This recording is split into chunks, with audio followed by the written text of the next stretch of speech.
pray first for us. So, but pwede pang Tagalog. Yes, yes. Taglish, Difficult no? to Taglish. explain in English. Taglish. Yes. Kaya kailangan natin mag-pray para... Yes. Okay. We learn how to give. Kaya kailangan ibigay natin ang the best natin sa Panginoon at naniniwala tayo sa Panginoon na true doon is tayo ng buhay ng tao, makapag-transform, makapagbago ng buhay ng tao.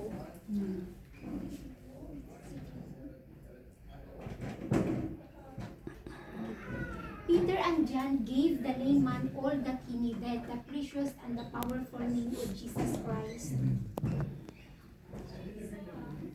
Ikaw magbasa, Sister Evelyn, please.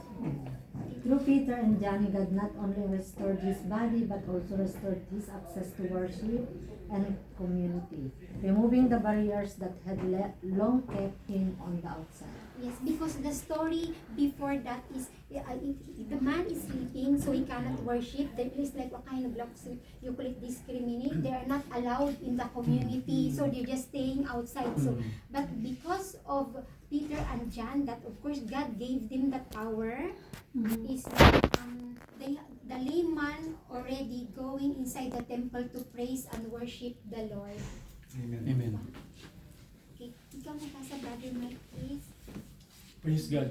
True hospitality is not measured by the size of the gift, but by the willingness to give whatever God has entrusted to us. Yes, is it true? Because for sometimes in our life, of course, we thinking that we don't have much in our life. That's why we don't give.